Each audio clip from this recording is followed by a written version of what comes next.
আসসালামু আলাইকুম প্রিয় বন্ধুগণ, আপনারা নিশ্চয়ই জানেন ভারতের উপর মার্কিন শুল্ক আরোপের হার 50%। অথচ চীন ও জাপানের প্রতি নমনীয়তা প্রদর্শন করেছে, অর্থাৎ এক যাত্রায় ভিন্ন ফল। সর্বোপরি মার্কিন শুল্ককাণ্ডে বিভক্ত হতে পারে বিশ্ব, দেখা দিতে পারে নিত্য নতুন ফ্রন্ট। এমনকি চীনের সাংহাই সম্মেলনে উপস্থিত হতে পারেন ভারতের প্রধানমন্ত্রী নরেন্দ্র মোদী। আর এর উপরেই সুন্দর এক আলেখ্য লিখেছেন ব্লুমবার্গের বিখ্যাত সাংবাদিক মিহির শর্মা। আর তার অনুলিখনে আমাদের উপলব্ধ তথ্যগল্প শুনুন। ভারতের উপর 50% শুল্ক আরোপে ভারতীয়রা এক তিক্ত উপলব্ধিবোধ পৌঁছেছে যে মার্কিন প্রেসিডেন্ট ডোনাল্ড ট্রাম্প ভারতকে শুধু আমেরিকা নয়, গোটা পশ্চিমা দেশ থেকে একঘরে করে দিচ্ছেন। অন্যদিকে রাশিয়া ও চীন এই সুযোগে সদ্ব্যবহারে দিল্লির দিকে সুদৃষ্টিতে তাকাতে চাইছেন। আমেরিকায় অবস্থিত যত ভারতীয় মার্কিন প্রতিষ্ঠান ট্রাম্পের ক্ষমতায় আরোহণকে স্বাগত জানিয়েছিল এবং সর্বোপরি বিশ্বাস করেছিল মোদি ও ট্রাম্প একটি পারস্পরিক নির্ভরযোগ্য একটি চুক্তিতে উপনীত হতে পারবেন, তারা কিছুটা হতবাক ও হতাশ হয়েছে। উচ্চ শুল্কের আলোচনা থেকে ভারতের বেরিয়ে যাওয়া একমাত্র দেশ হয় অপমান এতটা হবে যা তাদের হুমকির চেয়েও বেশি ছিল। এবারকার ভারতীয় কূটনীতিকদের এক ব্যর্থতায় ভরা সময় ছিল। ভিয়েতনাম, ইন্দোনেশিয়া, বাংলাদেশ, জাপান এবং ইউরোপের সাথে আমেরিকা ভালো চুক্তি করার পরে ভারতের কূটনৈতিক সহায়তার অভাব বা দক্ষতার অভাব ছিল। ভারত মার্কিন যুক্তরাষ্ট্র আরোপিত শুল্ককে অন্যায়, অযৌক্তিক বলে অভিহিত করেছেন। এদিকে ভারত বলতে চাইছে তারা শুধু একা নয়, জাপানিরাও রাশিয়া থেকে অপরিশোধিত তেল ক্রয় করে বা ক্রয় শুরু করেছে, কিন্তু তাদের পিছনে যাচ্ছে বলে মনে হচ্ছে না।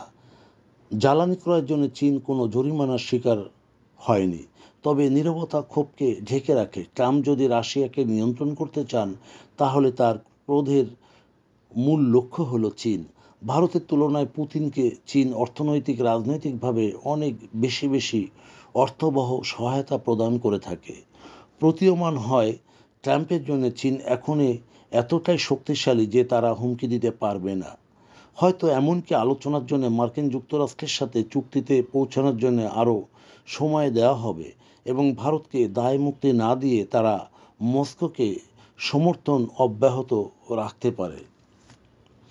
চীন যে বৈষম্যমূলক ব্যবহার পাচ্ছে তাতে ভারত অসন্তুষ্ট। তারা তাদের ক্ষোভের লক্ষ্য চীন থেকে সরিয়ে মার্কিন যুক্তরাষ্ট্রে স্থানান্তরিত করবে। চীন তার মর্যাদা বৃদ্ধির সাথে সাথে আবির্ভূত হচ্ছে এবং তারাই একমাত্র দেশ যে ট্রাম্পের বিরুদ্ধে লড়াই করতে পারে। রাশিয়ান জ্বালানি ভারতের জন্য আহামরি নয়। আন্তর্জাতিক রেটিং সংস্থা ICRA তার হিসাবে রাশিয়ান তেলের কারণে ভারত গত অর্থবছরে মাত্র $3.8 বিলিয়ন মার্কিন ডলার সাশ্রয় করেছে, যা ভারতের সাধারণ নাগরিকদের কাছেও পৌঁছায় না। পরিশোধিত তেলের একটি বড় অংশ পুনঃ রপ্তানি করে থাকে ভারত, যা বিশ্বের ভোক্তাদের কাছে খরচ অনেকাংশে কমিয়ে দেয়। মার্কিন প্রেসিডেন্টের কারণে ক্ষমতাসীনদের গুরুতর রাজনৈতিক মূল্য দিতে হবে। ভারতে জাতীয়তাবাদের ক্ষেত্রে মোদিকে ছাড়িয়ে যেতে পারে বিরোধী পক্ষ। এমনিতেই মোদির বিরুদ্ধে অভিযোগ আছে ট্রাম্পের প্রতি মতি অত্যাধিক দুর্বল। ভারতের বুদ্ধিজীবী শ্রেণীর মধ্যে আমেরিকা বিরোধিতার জোয়ার গভীর এবং শক্তিশালী, যা ভারতের সাথে শুল্ক বিষয়ক ঘটনায় আরও স্পষ্ট ও জোরদার হবে। মার্কিন যুক্তরাষ্ট্রের প্রতি বন্ধুহীন অন্যান্যরা এখন ভারতের অস্বস্তির সুযোগ নিতে এগিয়ে আসছে। বিশেষ করে ব্রাজিলের president Luis Inacio Lula da Silva ট্রাম্পের বিপক্ষে একটি যৌথ ফ্রন্ট গঠনের জন্য মোদিকে আহ্বান জানিয়েছেন। এরই মধ্যে মস্কো ভ্রমণে ভারতীয় কর্মকর্তারা উদ্গ্রীব এবং প্রস্তুত। চীনের সাংহাই সম্মেলনে ভারতের প্রধানমন্ত্রী নিজেই যেতে পারেন এবং একসময়ে মোদির চীন সফর কল্পনা অতীত ব্যাপার ছিল, অথচ সেখানেই তিনি যাবেন। ভারত যে আক্রমণের শিকার হচ্ছে একমাত্র দেশ চীন, যাকে ট্রাম্প ধমক দিতে পারবেন না, সেই দেশটিই হয়তো ভারতের সুরক্ষার রক্ষা কবচ হতে পারে একদিন।